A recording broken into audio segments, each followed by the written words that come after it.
Hey everybody, Omar here, the Knife Shark Guy, and I am back with another knife review for you today. And today we're going to be looking at the Junkyard Dog 1725. This knife is a very rare discontinued piece that is no longer available. It was released in 2005. And I believe they stopped production on it probably right around 2009 when they changed the boxes over. As you know, this is the original Kershaw box in the early 2000s, which is the American flag on it. These are the original boxes for Kershaw at that time. They now have all of their releases in a red box, similar to that color. So the entire box is actually that color now, as opposed to the Kershaw with the American flag on it. And this was to mark that most of the knives were made in the USA at that time. Now Kershaw has a lot of, Japanese knives. I believe there's even a couple of Italian knives released by Kershaw. I've seen those. But this is to let you know this knife is made in the USA. So here we have it, the Kershaw Junkyard Dog 1725. This is the original. The knife was released in two other versions other than this. I'm going to bring that out in a second. But for now, before I get into the description of the knife, let's go ahead and do the specs for it. So if we take a look at the specs, I don't know if you can see that, but basically the overall length of this knife is 8.625. The blade length is 3.75. Blade thickness is 0.12. The blade material for this is Sandvik 14C28N. It's a drop point blade. As you can see, the knife is a bead blasted material, a bead blasted finish on the blade, meaning it's not shiny or satin or anything. It's bead blasted. Handle length is 4.875 inches. The handle thickness is 0.049, and the handle material is G10, and the color of the knife is gray. So let's go ahead and take a look at this knife a little bit closer. So if we could see it, it's got these rivets in it. It's supposed to be made to look like the Air Force or military knife release, which I thought was really kind of cool. What I love about this knife is that the name of the knife actually matches the way it looks. It's called the Junkyard Dog. Look at that blade shape. Does that look like a Junkyard Dog to you? It certainly does to me. Really nice. This knife is probably meant more for sort of, I guess, chopping, I suppose. Also good for drawing, but it's the blade shape is pretty much uninterrupted. It's just one long, slightly curved line going from the bottom of the knife all the way up to the top, and it's just pretty much looks like a junkyard dog. I love that blade shape. It's really, really nice. Kershaw has always prided itself on the detail of how their blade shapes should be, and I think that this is kind of a fantastic blade shape for the Kershaw Junkyard Dog, kind of reminiscent of maybe like a modified Warncliffe style blade, I guess, if you want to call it. But it is a very nice looking knife. The G10 handle feels kind of like fabric, I guess. But I mean, you can actually see this knife being used by someone in the military. Let's put it that way. So let's go ahead and do some size comparisons real quick. Unfortunately, I do not have very many knives to do size comparisons with, but I've got a few that you might be familiar with. Here is the Spyderco Advocate. So let's put it up against Spyderco Advocate. There you go, right there. And how about a smaller knife? What about the Sebenza 21? Okay. There it is up against Sebenza 21. Box Elder Burl. Okay. For fun, how about the ZT-0900? Okay. And last but not least, my favorite all-time carry. I've been carrying this knife every day for like 2 weeks now. I can't seem to stop.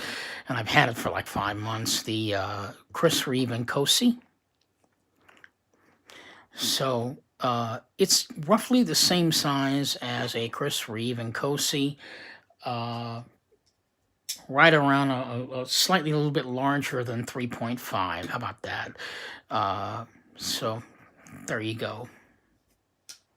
Now, as I've said before, they've actually released 2 other versions of this knife. I'm going to bring those out for you right now. Here's the original Junkyard Dog, and as you can see, it's very similar to the Junkyard Dog II. So this is the one, Junkyard Dog 1, the original release, and the Junkyard Dog II.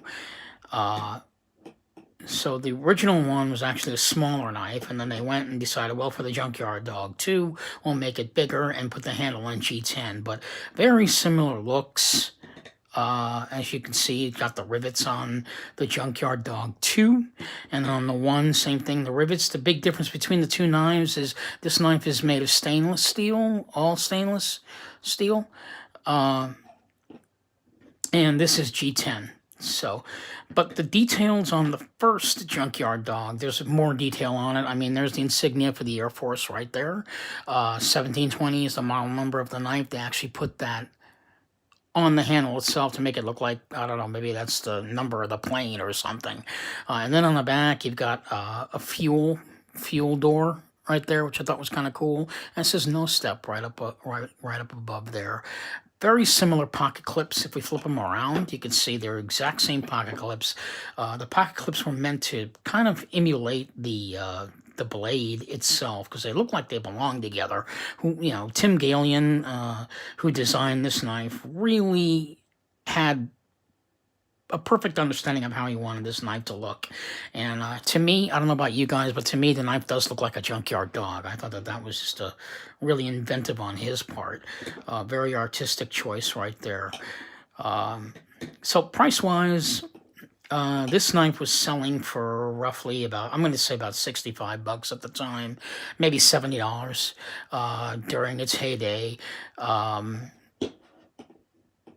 Oh, my mistake, I'm sorry. This knife probably sold for probably $39.99 in its heyday, the Junkyard Dog 1. This knife was selling for probably about $79.99 just because it's a larger knife. Today, both these knives, the price for both these knives on eBay and on Blade Forums has been hiked up. I bought this knife for about $105 on eBay, and this knife I'm not going to disclose what I paid for it because I'm still kind of not happy with the eBay seller on that. I'm hoping he'll respond back to me, but that's another story. So, but nevertheless, I'm keeping the knife. It's in my collection, no matter what. So, as I've said before, there is a third version of this knife. Check it out, a composite blade. Top part of the knife is Sandvik 14C28N. The bottom part is D2. Composite blades are becoming more and more rare in Kershaw. I don't know if they're going to be releasing anymore, but, it's kind of nice to have two steels on one knife where, they infuse the knife. And if you look very closely at the Junkyard Dog CB for composite blade, there's copper right fusing the knife, the D2, to the 14C28N. That's how they brazed it in copper and infused it that way. Really, really cool. Love that look. It's sort of like a puzzle look. A lot of people didn't like that look, by the way, but I actually do kind of like it. So there you have it, the Junkyard Dog trifecta. So this is the Junkyard Dog 1725 CB, the Junkyard Dog II 1725, and then the 1720 Junkyard Dog, the original. Word to anybody out there that's looking to collect Kershaw knives, out of the 3 of these knives, which one do you think is the most difficult knife to get a hold of? Does anybody have any idea? If you do, say it in the comments below. at the end of the video. I'd love to see what you guys think. And I will reply in my next video what the answer is to that question, because it's very, very interesting. But in any case, here we go. We have the Junkyard Dog trifecta right in front of you. And if you're a Kershaw collector, you're really going to appreciate just looking at 3 of these knives that are long gone and no longer available. So it's always kind of nice to have that, what do you call it? Have that distinction to know that these 3 knives are no longer available on Kershaw website. All 3 of these knives were released once again between 2005 and 2009, and then the knives just went away. So this is Omar the Knife Shark Guy. And I'm going to say, I said in my last video, and I'll say it again, if any of you guys have a Kershaw knife, whether it's discontinued or brand new or whatever it is, I would like to be known as the Kershaw Guy of YouTube, if that's even a thing. I don't know. But please send me your knife. I would love to review it for you, give you my take on it. If you like what I do here at my Knife Shark channel, please let me know. I would really like to have this channel jump a little bit more. I don't want to just strictly stick with Kershaw discontinued knives. I would like to review any knife for the Kershaw buying public, whether it's brand new or discontinued or whatever. I promise I will give you back the knife in the same exact condition that you sent it to me. I am very respectful of these knives, and really would appreciate it if you would like to get involved in that with me. Like I said, I'm trying to draw up more viewers. I'm trying to get my channel really moving right now. I am up to 103 subscribers, so I'm really happy about that. And I want to see it grow. You know, I've got a passion for knives, particularly Kershaw knives, and actually, I've got a passion for all knives. Doesn't really matter to me. But yeah, please send your knife to me. My email is okcalderon@gmail.com. If you want to try and find me. I don't have an Instagram page, but hopefully I'll have one up soon for you guys to be able to get in touch with me. So anyhow, this is Omar, the Knife Shark Guy, signing off, hoping you'll find your next happiness in your next piece of sharp art. I'll catch you guys later. And Happy New Year to all of you.